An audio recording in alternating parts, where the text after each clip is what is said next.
share and subscribe to Vishwasam.in. అందరికీ నమస్కారం. ముందుగా ఈ కార్యక్రమానికి విచ్చేసిన సత్యభామ ఈ యొక్క టీజర్ రిలీజ్కి విచ్చేసిన కళాభిమానులకు కళా పోషకులకు అలాగే నా అభిమానులకు కాజోల్ గారి అభిమానులకు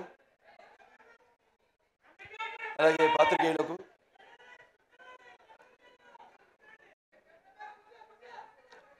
మొన్నటితో ఎలక్షన్ క్యాన్వాసింగ్ అయిపోయింది. వచ్చా షూటింగ్ మొదలుపెట్టేద్దాం నా మంచి ఊపిలో వచ్చాను. ఇప్పటిదాకా షూటింగ్ మొదలుపెట్టలేదు.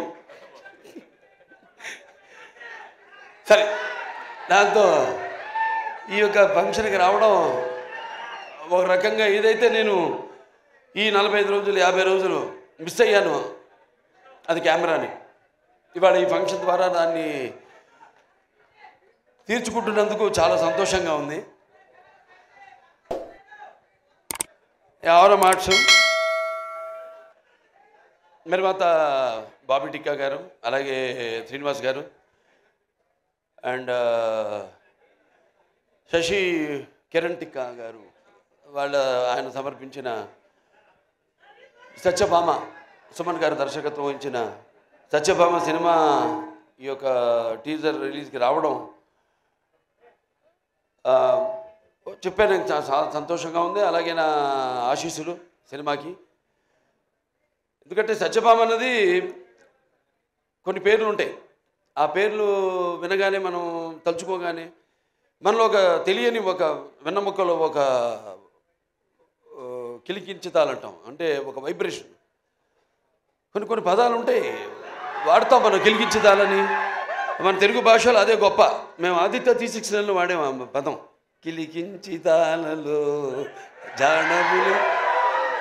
ఇట్లాంటి భాష మన తెలుగు భాష. సరే, భాష గురించి కాదు ఇప్పుడు ఇక్కడ. అంటే ఒక అనుభవం మనకు కలుగుతుంది. అలాంటప్పుడు మరి ఒక సత్యభామ అన్న పేరు అంటే శ్రీకృష్ణుడు మరి ఒక పారిజాత పుష్పాన్ని హరించడానికి వెళ్ళినప్పుడు ఎప్పుడైనా మనం ప్రయాణాలప్పుడు కూడా గుర్తుపెట్టుకుని కొంచెం నేను ఎప్పుడు ఈ మంత్రాన్ని ఉచ్చరిస్తూ ఉంటాను. ప్రయాణే గరుడారూఢం పారిజాత హరం హరిం సత్యభామ యుతే ధ్యాయేత్ సర్వకార్యార్థ సిద్ధయ్య అంటాం. దేవుని తలుచుకుంటాం, ఓకే, శ్రీకృష్ణుడు రాముడు ఇవన్నీ. కానీ ఆ పక్కన ఎవరున్నారు? యుద్ధానికి వెళ్ళినప్పుడు ఆ పారిజాత పుష్పాన్ని హరించడానికి వెళ్ళినప్పుడు పక్కన సత్యభామ ఉంది. సో ప్రయాణే గరుడారూఢం పారిజాత హరం హరిం సత్యభామ యుతం ధ్యాయేత్ సర్వకార్యార్థ సిద్ధే. అటువంటి పేరు సత్యభామ. అండ్ ఉమెన్ ఎంపవర్నెస్కి పేరు కూడా సత్యభామ. ఎందుకంటే మరి శ్రీకృష్ణుడు ఉండొచ్చు అష్టభార్యలని, కానీ వాళ్ళలో ఆయన్ని తన చెప్పు చేతుల్లో అంటే ఒక సత్య విధేయుడిగా చేసుకున్న ఒకే ఒక భార్య, అది సత్యభామ. సో అలా వాళ్ళ కంపాటబిలిటీ చూస్తున్నాం మనం సొసైటీలో. ఎలా ఒకళ్ళొకళ్ళు మనం కంపేర్ చేసుకుంటూ ఆడ మగ. ఇవాళ నిజంగా చెప్పాలంటే మగాళ్ళే ఉన్నారు పెళ్ళిళ్ళకి ఆడవాళ్ళ కంటే కూడా. ఇవాళ ఆడవాళ్ళు కరువు అయ్యారు మనకి పెళ్ళిళ్ళకి. అలా ఉంది వాళ్ళ సమాజం పరిస్థితి.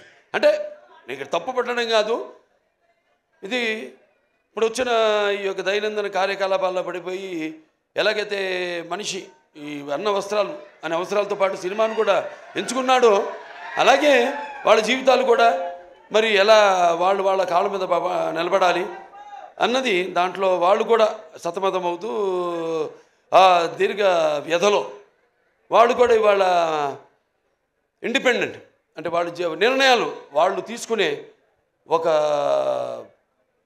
వాళ్ళకి ఒక ధైర్యం, అలాగే వాళ్ళకి ఒక హక్కు, అది హక్కుగా మారడం. దానివల్ల ఇక మనం చూస్తున్న పరిణామాలన్నీ ఈ సమాజంలో. సరే, మరి ఇవాళ సత్యభామ అని పేరు పెట్టి మరి మేము చేసాం. అనిల్ రావుపూడి గారు, నేను మన భగవంత్ కేసరి, నేలకొండ భగవంత్ కేసరి, దాంట్లో గుర్తొస్తుంది సీరియల్లో క్యారెక్టర్ బనో బేటీకో షేర్ అంది అన్నా నేను. దాంట్లో ఈవిడేమో బనావ్ కాచికో షేర్ అని మొత్తం అసలు సినిమాలో చూస్తుంటే ఆ ఫైట్లు ఏంటి అసలు యాటిట్యూడు అద్భుతం. అంటే ఆర్టిస్ట్కి ఒక కోలమానం లేదు, ఇదే పాత్రలు చేయాలి నేను. ఇప్పుడు నవీన్ చంద్ ఉన్నాడు, ఎంతోమంది ఇప్పుడు ఫస్ట్ మీరు డైరెక్షన్ చేశారనేది మేజరు, తర్వాత గూఢచారి. అలాగే పంపిణీదారులుగా కూడా ఎన్నో సినిమాలు పంపిణీ చేశారు. కార్తికేయ 2 చేశారు, ఇంకోటి ఏంటి ధమాకా 2, ఇవన్నీ చేశారు. వాళ్ళకి ఎంతో అనుభవం ఉంది సినిమా పరిశ్రమ గురించి. అంటే ఒక పంపిణీదారుల యొక్క ఇబ్బందులు, కష్టాలు, అలాగే ఒక నిర్మాతగా, అలాగే ఈరోజు మరి వాళ్ళ అంటే ఆయన ఒక డైరెక్టర్గా కూడా 2 సినిమాలు డైరెక్ట్ చేస్తున్నాడు కూడా. సో అలా అన్ని కలబోసి ఇవాళ ఒక సంస్థగా ఏర్పడి ఔరం ఆర్ట్స్ సత్యభామ అనే సినిమాని నిర్మించడం తప్పకుండా మరి వాళ్ళకి ఇంత అనుభవం ఉంది కాబట్టి తప్పకుండా అనుభవంతో రంగరించి మన ఉగాది పచ్చడిలాగా అన్ని నవరసాలను రంగరించి ఈ సినిమా తీసే ఉంటారు. డెఫినెట్గా పిక్చరు ఈ సినిమా మంచి ఘన విజయం సాధిస్తుంది అన్న నమ్మకం నాకు ఉంది, ఎందుకంటే టీం వర్క్ అలా ఉంది. Like, share and subscribe to Vishwasam.in.